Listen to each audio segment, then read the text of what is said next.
Ini menurut saya langkah yang cerdik lah dari Presiden Joko Widodo, yaitu mendepak Sofyan Djalil dari Kabinet Indonesia Maju. Banyak rumor yang beredar sih bahwa Sofyan Djalil adalah orang dekat Yusuf Kalla, atau orang kepercayaan Yusuf Kalla, atau juga orang titipan Yusuf Kalla. Tetapi akhirnya berakhir di Juni 2022 kemarin, yaitu Sofyan Djalil sekarang sudah tidak menjabat sebagai menteri di Kabinet Presiden Joko Widodo. Diketahui juga Sofyan Djalil itu mulai tahun 2004 yaitu menjadi menteri di era pemerintahan Presiden Susilo Bambang Yudhoyono, yaitu menjabat sebagai Menteri Komunikasi dan Informatika, yaitu di periode 2004 hingga 2007, dan bahkan juga pernah menjabat sebagai Menteri BUMN di periode 2007 hingga 2009 di pemerintahan Susilo Bambang Yudhoyono, dan juga pernah menjabat sebagai Menteri Koordinator Bidang Ekonomi di Kabinet Kerja pada tahun 2014-2015. Itu pun ketika Pak Yusuf Kalla sebagai wakil dari Presiden Joko Widodo. Pada tahun 2015 hingga 2016, yaitu Sofyan Djalil kembali menduduki kursi Menteri Perencanaan Pembangunan Nasional Indonesia atau Kepala Bappenas. Dan pada tahun 2016, Sofyan Djalil kembali menduduki sebagai Menteri ATR BPN hingga akhirnya terdepak dari Kabinet Maju di era kepemimpinan Presiden Joko Widodo. Ini terkenal dengan orang dekat Yusuf Kalla, tetapi akhirnya Presiden Jokowi mengeluarkan Pak Sofyan Djalil dari kabinetnya. Ya, kemungkinan Pak Yusuf Kalla harus ikhlas ya dengan didepaknya orang terdekat dari Yusuf Kalla. Bahkan Sofyan Djalil sering dicap orangnya JK. Bahkan ada pengamat politik Ujang Komarudin menyebut jika hubungan antara Presiden Joko Widodo dan Yusuf Kalla sekarang ini retak, dikarenakan yaitu Presiden Joko Widodo lebih memilih untuk Pilpres 2024 adalah Ganjar Pranowo, dan Yusuf Kalla memilih Anies Baswedan. Bahkan pengamat politik Rocky Gerung pada saat itu juga pernah menyebut jika Anies adalah anak asuh dari Yusuf Kalla. Kemungkinan dengan didepaknya Sofyan Djalil dari Kabinet Indonesia Maju Presiden Joko Widodo ya menutup celah Pak Yusuf Kalla untuk melobi pihak istana. Ya, dimana Sofyan Djalil kan adalah orang terdekat orangnya JK. Terbukti kan Presiden Joko Widodo berani lakukan ini. Sekali lagi taktik Presiden Joko Widodo keren lah. Untuk lebih lengkapnya simak berita berikut ini, Good News Indonesia.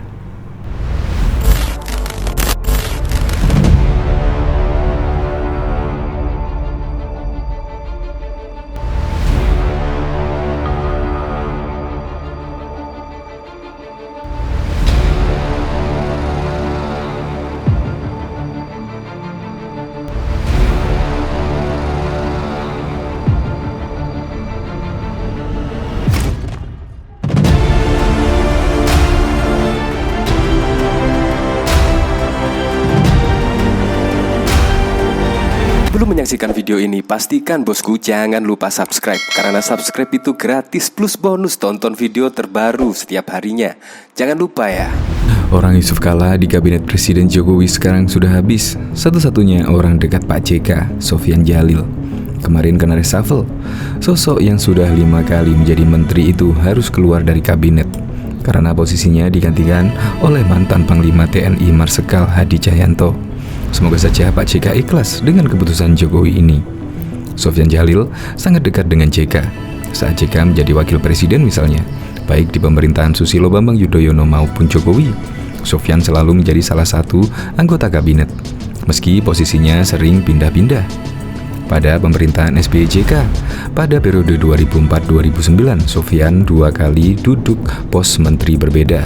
Pertama pada 21 Oktober 2004 hingga 2009. Mei 2017 dia menduduki posisi Menkominfo, lalu kena reshuffle dan berpindah posisi menjadi Menteri BUMN pada periode 9 Mei 2007 hingga 2009. Saat JK tak menjabat Wapres di periode 2009 hingga 2014, Sofyan pun ikut nganggur. Kemudian saat JK menjadi Wapresnya Jokowi pada 2014 hingga 2019, Sofyan langsung mendapat kerjaan lagi. Sofyan terhitung 3 kali menjadi menteri di periode ini. Di periode 27 Oktober 2014 hingga Agustus 2015, dia menduduki posisi Menko Perekonomian. Saat ada reshuffle di 12 Agustus, Sofyan tetap aman. Hanya saja posisinya digeser ke Menteri PPN, Kepala Bappenas. sampai 27 Juli 2017. Setelah itu dia kemudian berpindah lagi ke posisi Menteri ATR, Kepala BPN sejak 27 Juli 2016. Setelah JK lengser di 20 Oktober 2019, Jokowi masih menggunakan tenaga Sofyan untuk menduduki posisi Menteri ATR, Kepala BPN. Namun kemarin Sofyan harus keluar dari kabinet. Saat prosesi serah terima jabatan dengan Hadi di kantor Kementerian ATR kemarin sore, Sofyan tampak santai. Dia banyak senyum, bahkan tak ragu dia melemparkan candaan. Saya dengan Pak Hadi sama-sama 40 tahun lebih. Satu lebih banyak, satu lebihnya sedikit.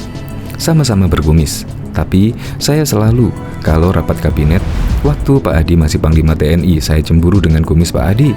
Lebih lebat. Kelakarnya disambut gelak tawa para pejabat yang menghadiri serah terima jabatan itu. Sofyan lalu bercerita, beberapa hari lalu dipanggil Jokowi.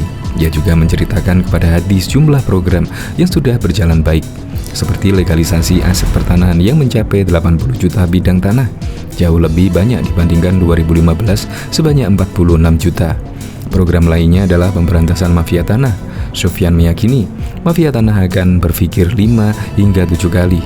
Karena Kementerian ATR kini dipimpin mantan Panglima TNI. Prinsip saya, mafia tanah tidak boleh tenang, ucap pria kelahiran Aceh Timur itu. Pengamat komunikasi politik Universitas Esa Unggul, Jamiluddin Ritonga berharap Pak JK ikhlas dengan ditendangnya Sofyan dari kabinet. Sebab reshuffle Sofyan bukan karena masalah kinerja. Reshuffle itu dilakukan karena semata-mata untuk mengakomodir kepentingan politik. Jika pertimbangannya kinerja, Sofyan tidak layak direshuffle karena prestasinya di Kementerian ATR cukup baik. Tapi ini reshuffle atas dasar akomodir politik, ucapnya. Direktur Eksekutif Indonesia Political Review Ujang Komarudin justru menduga Sofyan terkena reshuffle karena hubungan Jokowi dan JK yang sudah renggang duluan. Sebab ada tujuan yang berbeda antara Jokowi dan JK untuk 2024. Maka Sofyan sebagai orang dekat JK pun tidak diperlukan lagi di kabinet, kata Ujang. Jokowi lebih condong ke Ganjar Pranowo untuk 2024, sedangkan JK terlihat sedang berusaha untuk mendorong Anies Baswedan. Diketahui juga pengamat komunikasi politik Universitas Esa Unggul, Jamiluddin Ritonga mengatakan reshuffle kabinet diperlukan bila bertujuan untuk meningkatkan kinerja kabinet Joko Widodo. Untuk itu Jokowi harus objektif mengganti menteri yang benar-benar kinerjanya rendah. Kinerja para menteri idealnya berdasarkan hasil evaluasi, sehingga dasar reshuffle lebih didasari pada pertimbangan profesionalisme. Dengan begitu, menteri yang direshuffle hanya sebatas yang berkinerja rendah. Jokowi harus berani mereshuffle-nya tanpa memandang asal partainya, kata Jamil kepada Warta Ekonomi. Tetapi reshuffle itu tidak akan meningkatkan kinerja kabinet Jokowi bila atas pertimbangan akomodir politik. Jokowi misalnya melakukan reshuffle hanya untuk mengakomodir menteri dari PAN, tambahnya. Padahal Jokowi harus menuntaskan semua janji politiknya saat berkampanye, waktu yang sudah semakin dekat. Tentu janji-janji politiknya akan sulit diwujudkan bila kabinet Jokowi hanya berdasarkan pertimbangan akomodir politik, jelasnya. Kalau dasarnya atas kinerja, maka Sofyan Djalil sangat tidak layak di reshuffle, sebab selama ini menteri yang menangani pertahanan ini kinerjanya cukup baik. Tapi berbeda halnya bila reshuffle atas dasar akomodir politik. Bahkan diketahui hal yang tidak bisa dilakukan oleh Rocky Gerung, sosok yang biasanya mengkritisi pemerintah ini tiba-tiba memuji Presiden Jokowi jenius. Rocky Gerung memuji Presiden Jokowi jenius lantaran memasukkan PAN ke dalam kabinet pada reshuffle kemarin. Dilansir dari Detik News, Rocky Gerung menilai masuknya PAN di kabinet Jokowi akan berimbas pada dukungan Anies Baswedan di Pilpres 2024. Hal itu disampaikan Rocky dalam diskusi kolaborasi Detik.com Total Politik dengan tema Adu Perspektif. Tapi lebih dari itu, kelihatan Pak Jokowi mengerti bahwa Pak JK ini lagi kingmaker dari buat Anies, dan potensi untuk merawat Anies adalah PAN. Makanya PAN dimasukkan ke istana. Itu kejeniusan Pak Jokowi itu. Jadi sebelum PAN ini berminat mengasuh Anies, mending diasuh dulu PAN di istana. Jadi peluang Anies untuk dapat dukungan PAN selesai sudah, katanya. Menurutnya PAN ke kabinet membuang peluang Anies diusung PAN pada Pilpres 2024 akan berakhir.